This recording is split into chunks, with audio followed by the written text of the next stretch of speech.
Champions का स्वागत है इस बेहद ऊर्जा से भरे नए गहन विश्लेषण में। तो अपना दिमाग एकदम तेज कर लीजिए और कुछ नया सीखने के लिए तैयार हो जाइए। हाँ, और आज का जो हमारा मिशन है ना, वो कोई आम चर्चा नहीं है। मतलब आज हम कुछ बहुत ही महत्वपूर्ण विषयों को एक बेहद आसान और स्मार्ट तरीके से सीखने वाले हैं। बिल्कुल। आज हमारे पास जो स्रोत है वो कोई साधारण किताब नहीं है। हम यूफोरिया एकेडमी के टॉप 1000 प्लस जीके जीएस सवालों पर चर्चा करने वाले हैं। सही कहा। और ये वही बेहतरीन नोट्स हैं जिन्हें सौरभ सर ने तैयार किया है, जिन्होंने खुद 2015 में स्टेशन मास्टर के तौर पर आरआरबी एनटीपीसी की कठिन परीक्षा क्रैक की थी। गजब। तो इसका मतलब है कि हमारे पास आज जो जानकारी है वो एकदम सटीक और परीक्षा के नजरिए से बहुत ही जरूरी है। हाँ, 100%। आज हम इस अध्ययन सामग्री के पहले 15 सवालों को क्रमबद्ध तरीके से डिकोड करेंगे। कोई रट्टाफिकेशन नहीं, सीधा कॉन्सेप्ट समझेंगे। चैंपियंस, चलिए आपके ज्ञान की परीक्षा लेते हैं। पहले सवाल से शुरू करते हैं। कौटिल्य के अर्थशास्त्र में रेशम उत्पादन के लिए नलबाड़ी जिले के किस गांव का जिक्र किया गया है? विकल्प हैं सोनकुरिहा, नामडोंगा, बारकुरा या देहाजारी। सभी लर्नर्स जरा ध्यान से सोचिए इसके बारे में। ये प्राचीन इतिहास का एक बहुत ही गहरा सवाल है। तो इसका सही जवाब है सोनकुरिहा। बिल्कुल सही। और एक स्मार्ट लर्निंग बूस्ट यहाँ पर यह है कि इस गांव को उस समय सुवर्णकुंड्य के नाम से जाना जाता था। अच्छा, सुवर्णकुंड्य। हाँ, सुवर्ण का मतलब होता है सोना, और असम का जो मूंगा रेशम है ना, वो अपने खास सुनहरे रंग के लिए जाना जाता है। अरे वाह, मतलब आज से 2000 साल पहले लिखे गए ग्रंथ में भी असम के रेशम की चर्चा थी। एग्जैक्टली। ये साबित करता है कि मौर्य साम्राज्य के दौरान भी हमारा व्यापार नेटवर्क कितना मजबूत था।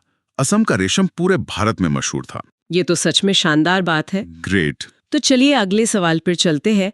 हर साल 8 मई को क्या मनाया जाता है?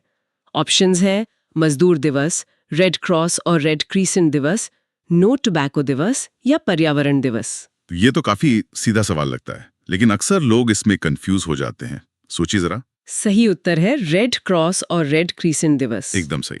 और ये दिन क्यों चुना गया? क्योंकि इसी दिन हेनरी ड्यूनेंट का जन्म हुआ था, जिन्होंने रेड क्रॉस की स्थापना की थी। हाँ, और इंसानियत के लिए उनका योगदान तो खैर हम सभी जानते हैं। बिल्कुल। ये परीक्षा में बार बार पूछा जाने वाला सवाल है, इसलिए इसे हमेशा याद रखना चाहिए। तो चलिए अब थोड़ा अंतरिक्ष की सैर करते हैं। तीसरा सवाल, भारत का पहला कृत्रिम उपग्रह यानी आर्टिफिशियल सैटेलाइट कौन सा था? भास्कर, रोहिणी, आर्यभट्ट या इनसैट 1A? ये हमारे देश के लिए बहुत ही गर्व का विषय है। चैंपियंस, अपना दिमाग लगाइए। सही जवाब है आर्यभट्ट। बहुत बढ़िया। 1975 में इसे लॉन्च किया गया था। और यहाँ कृत्रिम शब्द पर ध्यान देना जरूरी है, क्योंकि हमारा प्राकृतिक उपग्रह तो चांद है। हाँ, ये तो है। वैसे एक बात नोटिस की आपने? क्या? हमारी ये सामान्य ज्ञान की यात्रा कितनी अद्भुत है। मतलब एक पल में हम कौटिल्य के अर्थशास्त्र के पन्ने पलट रहे थे और अगले ही पल हम आर्यभट्ट उपग्रह के साथ सीधे अंतरिक्ष में पहुंच गए। यही तो इस गहन विश्लेषण का मजा है। ज्ञान की कोई सीमा नहीं होती। बिल्कुल। तो चलिए अब अंतरिक्ष से वापस जमीन पर आते हैं और अर्थव्यवस्था की बात करते हैं। चौथा सवाल, अगर कोई व्यक्ति टका में लेन देन कर रहा है तो वो किस देश में है? नेपाल, पाकिस्तान, कंबोडिया या बांग्लादेश? सोचिए सोचिए, ये तो हमारी सीमाओं से ही जुड़ा हुआ है। सही उत्तर है बांग्लादेश। हाँ, और इसका एक दिलचस्प इतिहास है। टका शब्द असल में संस्कृत के टंक शब्द से आया है, जिसका मतलब प्राचीन भारत में चांदी का सिक्का होता था। त्रिपुरा जाएंगे तो लोग बोलचाल में रुपए को टका ही बोलते हैं। ये तो सच में हैरान करने वाला तथ्य है। चलिए अब थोड़ा रसोई की तरफ चलते हैं, जहां से हमारा 5वां सवाल है। कौन सा देश भारत को हींग का सबसे बड़ा निर्यातक है? ऑप्शंस हैं स्पेन, मेक्सिको, अफगानिस्तान या रूस। तो ये मेरा पसंदीदा सवाल है। सभी लर्नर्स जरा याद कीजिए अपने घर के रसोई को और सोचिए। तो सही जवाब है अफगानिस्तान। एकदम सही। अब ज्यादातर लोगों को लगता है कि हींग कोई बीज है या कोई पत्ता है जो आसानी से खेतों में उग जाता है। हाँ, मैं भी यही सोचती थी। लेकिन असल में ऐसा नहीं है। हींग फेरुला नाम के एक जंगली पौधे की जड़ों से निकलने वाला एक सूखा हुआ गोंद या रस है। अच्छा, एक गोंद है। हाँ, और इस पौधे को पनपने के लिए एकदम ठंडा, शुष्क और बंजर पहाड़ी इलाका चाहिए होता है। अफगानिस्तान का मौसम इसके लिए एकदम परफेक्ट है। ये तो बहुत ही दिलचस्प है। मतलब हींग हमारी हर भारतीय रसोई और तड़के की जान है, लेकिन इसका सबसे बड़ा निर्यातक अफगानिस्तान है। ये तो ऐसा हुआ जैसे हम अपने घर का सबसे जरूरी मसाला हमेशा अपने पड़ोसी से मांग रहे हो। सही कहा।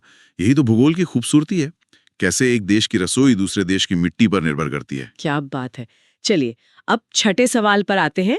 गॉड्स ओन कंट्री यानी भगवान का अपना देश भारत के किस राज्य के पर्यटन का टैगलाइन है?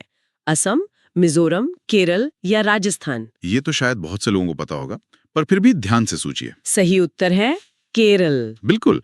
और ये सिर्फ एक टैगलाइन नहीं है। केरल की प्राकृतिक सुंदरता, वहाँ के शांत बैकवाटर्स और हरियाली को देखते हुए यह नाम बिल्कुल सटीक बैठता है। हाँ, मतलब उन्होंने अपनी प्रकृति को एक बेहतरीन ब्रांड में बदल दिया है। एग्जैक्टली।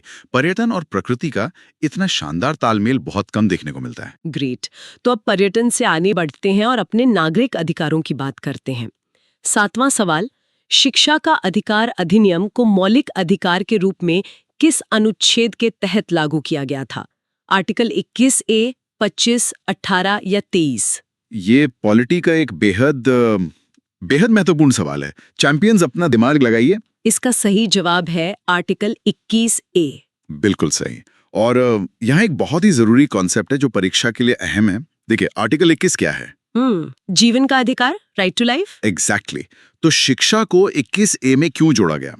क्योंकि न्यायविदों का मानना था कि सिर्फ सांस लेते रहना ही जीवन नहीं है। हाँ, इंसान को गरिमा और सम्मान भी तो चाहिए। बिल्कुल।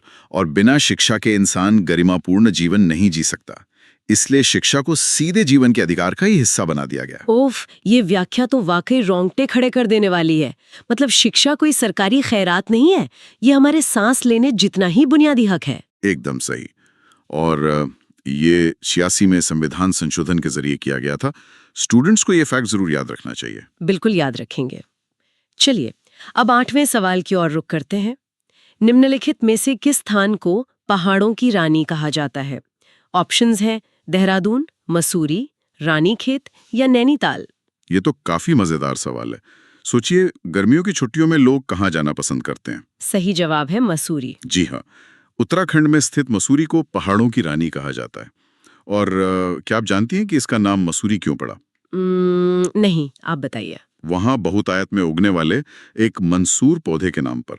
अंग्रेजों ने भारत की भयंकर गर्मी से बचने के लिए इन ग्रीष्मकालीन राजधानियों को बसाया था। अच्छा, तो इसके पीछे भी हमारा औपनिवेशिक इतिहास छिपा है। बिल्कुल, हर नाम के पीछे कहानी होती है। सही कहा। चलिए अब पहाड़ों से सीधे श्रद्धा और आस्था के केंद्र पर चलते हैं। 9वां सवाल, पुरी में रथ यात्रा किस हिंदू देवता के सम्मान में मनाई जाती है? राम, कार्तिकेय, शिव या जगन्नाथ? ये हमारी संस्कृति का एक बहुत बड़ा हिस्सा है। लर्नर्स, सही जवाब सोचिए। तो सही उत्तर है भगवान जगन्नाथ। एकदम सही।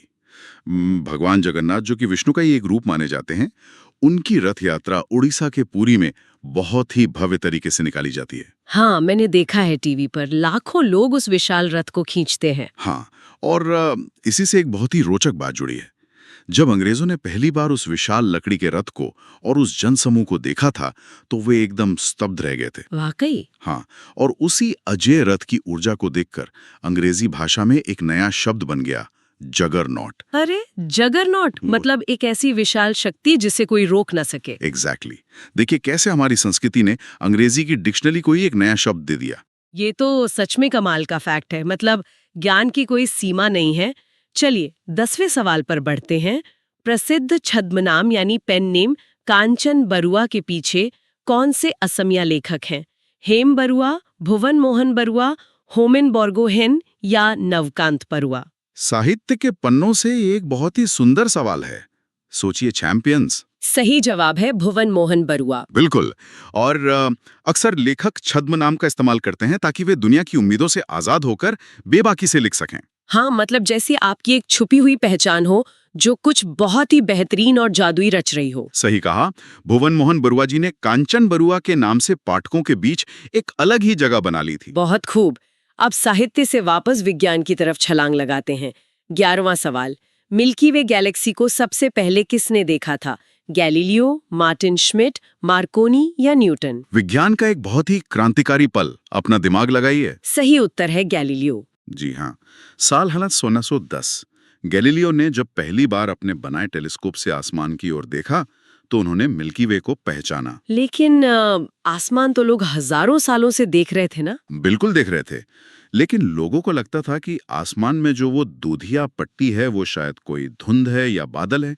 गैलीलियो ने दुनिया को बताया कि वो असल में अनगिनत तारों का एक विशाल जमावड़ा है। सोचिए, मतलब मिल्की वे को पहली बार टेलीस्कोप से देखना तो वैसा ही रहा होगा जैसे किसी कमजोर नजर वाले इंसान को जिंदगी में पहली बार सही नंबर का चश्मा मिल जाए। हाँ, क्या बेहतरीन उदाहरण दिया है आपने। है ना? अचानक से धुंधलापन दूर हो गया और तारों की पूरी दुनिया साफ साफ दिखने लगी। ये सच में विज्ञान का एक जादुई पल था। बिल्कुल, और गैलीलियो के उस एक पल ने इंसानियत का पूरा नजरिया ही बदल कर रख दिया। एकदम सही है। चलिए अब आसमान से वापस जमीन के जंगलों में आते हैं। 12वां सवाल ताड़ोबा राष्ट्रीय उद्यान, जो बाघ, पैंथर और भालू को आश्रय देने के लिए जाना जाता है, कहाँ स्थित है? असम, चंद्रपुर महाराष्ट्र, कर्नाटक या तमिलनाडु? पर्यावरण और वाइल्ड लाइफ से जुड़ा बहुत ही अहम सवाल है, सोचिए जरा। सही जवाब है चंद्रपुर महाराष्ट्र। एकदम सही। और इसका सांस्कृतिक महत्व भी बहुत गहरा है। वो कैसे? ताड़ोबा का नाम असल में वहां रहने वाली स्थानीय आदिवासी जनजाति के देवता ताड़ू या ताड़ोबा के नाम पर रखा गया है। ऐसा कहा जाता है कि एक बाघ से लड़ते हुए उनकी मृत्यु हो गई थी। ओह, मतलब भारत में जंगलों का संरक्षण हमेशा से स्थानीय आस्थाओं से जुड़ा रहा है। एग्जैक्टली, हमारे नेशनल पार्क सिर्फ जानवरों के लिए नहीं है, वे हमारे इतिहास और आदिवासियों की कहानियों का भी हिस्सा हैं। बहुत ही खूबसूरत बात है ये। चलिए इसी के साथ आगे बढ़ते और 13वें सवाल पर आते हैं। आपातानी जनजाति कहाँ पाई जाती है? ऑप्शंस है हिमाचल प्रदेश, नागालैंड, सिक्किम या अरुणाचल प्रदेश। जनजातियों से जुड़े सवाल परीक्षा में बहुत स्कोरिंग होते हैं। चैंपियंस, अपना जवाब सोचिए। सही उत्तर है अरुणाचल प्रदेश। बिल्कुल। आपातानी जनजाति मुख्य रूप से अरुणाचल की जीरो वैली में रहती है। और इनकी सबसे बड़ी खासियत क्या है पता है? क्या? इनका खेती करने का तरीका। ये लोग गीले चावल की खेती करते हैं, लेकिन खेतों में हल चलाने के लिए किसी जानवर या मशीन का इस्तेमाल नहीं करते। अरे, तो फिर खेती कैसे होती है? यही तो जादू है। ये लोग पानी से भरे खेतों में चावल के साथ साथ मछली पालन भी करते हैं। मछलियों का अपशिष्ट चावल के लिए खाद बन जाता है और चावल के पौधे मछलियों को सुरक्षित रखते हैं। वाओ, मतलब एकदम सस्टेनेबल इकोसिस्टम। दुनिया आज जो सस्टेनेबल डेवलपमेंट सीखना चाह रही है, वो इन्होंने सदियों पहले ही क्रैक कर लिया था। बिल्कुल, बिना किसी आधुनिक तकनीक के प्रकृति के साथ एकदम सही संतुलन। ये सच में प्रेरित करने वाला है। तो अब 14वें सवाल पे आते हैं, जो सीधे इसी संतुलन से जुड़ा है। राजीव गांधी पर्यावरण पुरस्कार किस क्षेत्र में उत्कृष्ट योगदान के लिए दिया जाता है? स्वास्थ्य, पर्यटन, कृषि या नीट टेक्नोलॉजी के विकास में योगदान? यहाँ स्टूडेंट्स अक्सर गलती कर बैठते हैं, ध्यान से सोचिए। सही जवाब है नीट टेक्नोलॉजी के विकास में योगदान। जी हाँ, और ये परीक्षा के लिए एक बहुत ही जरूरी स्मार्ट लर्निंग बूस्ट है। पर्यावरण शब्द सुनते ही लोगों को लगता है कि जवाब पेड़ लगाना या जंगल बचाना होगा। हाँ, मेरे दिमाग में भी सबसे पहले वही आया था। लेकिन यहाँ नीट या क्लीन टेक्नोलॉजी की बात हो रही है। मतलब उद्योगों और कारखानों में ऐसे तरीके विकसित करना जिनसे प्रदूषण कम हो। अच्छा, तो औद्योगिक स्तर पर पर्यावरण को बचाना? बिल्कुल, कचरे को रिसाइकिल करना, कार्बन एमिशन कम करना। भारत सरकार ये पुरस्कार उन उद्योगों को देती है जो उत्पादन बढ़ा रहे हैं लेकिन पर्यावरण को नुकसान पहुंचाए बिना। ये तो बहुत ही शानदार पहल है। अर्थशास्त्र और इकोलॉजी दोनों साथ साथ। चलिए अब हम अपने आखिरी और 15वें सवाल पर पहुंच गए हैं। चलिए देखते हैं आखिरी सवाल क्या है। माहे और यनम किस केंद्र शासित प्रदेश के हिस्से हैं? ऑप्शंस है दादर नगर हवेली, चंडीगढ़, दमन और दीव या पुडुचेरी। ये भारत के भूगोल का सबसे अनोखा हिस्सा है। लर्नर्स अपना पूरा दिमाग लगाइए इस पर। तो सही जवाब है पुडुचेरी। एकदम सही। और ये स्थिति अपने आप में बहुत हैरान करने वाली है। हाँ, क्योंकि अगर हम भारत का नक्शा देखें तो पुडुचेरी तमिलनाडु के पास है, यनम आंध्र प्रदेश में है और माहे एकदम दूसरी तरफ पश्चिमी तट पर केरल के पास है। एग्जैक्टली। एक ही प्रदेश के हिस्से 3 अलग-अलग राज्यों में बिखरे हुए हैं। और ऐसा क्यों है? शायद हमारे इतिहास की वजह से। बिल्कुल सही पकड़ा है आपने। पुडुचेरी, कराईकल, माहे और यनम, ये चारों फ्रांसीसी बस्तियां थीं। 1954 में जब फ्रांस ने इन्हें भारत को सौंपा तो ये तय हुआ कि फ्रांसीसी संस्कृति को सहेजने के लिए इन चारों बिखरे हुए इलाकों को मिलाकर एक ही केंद्र शासित प्रदेश बनाया जाएगा। अरे वाह, मतलब आज भी पुडुचेरी का भूगोल एक जगह नहीं बल्कि फ्रांसीसी इतिहास के पन्नों की तरह बिखरा हुआ है। हाँ, राजनीति, इतिहास और भूगोल का क्या बेहतरीन संगम है ये। और इसी के साथ हमने सौरभ सर के नोट्स के शुरुआती 15 सवाल सफलतापूर्वक डिकोड कर लिए हैं। क्या बात है। तो आज के इस बेहतरीन 15 सवालों के सफर में हमने बहुत कुछ सीखा, प्राचीन रेशम से लेकर आधुनिक नीट टेक्नोलॉजी तक। और मुझे लगता है कि सबसे बड़ी बात जो आज हमने सीखी वो ये है कि ज्ञान आपस में कितनी गहराई से जुड़ा हुआ है। बिल्कुल। तो आज के इस गहन विश्लेषण में हमारे साथ जुड़ने के लिए बहुत बहुत धन्यवाद। आगे भी हम ऐसे ही सवालों को डिकोड करते रहेंगे।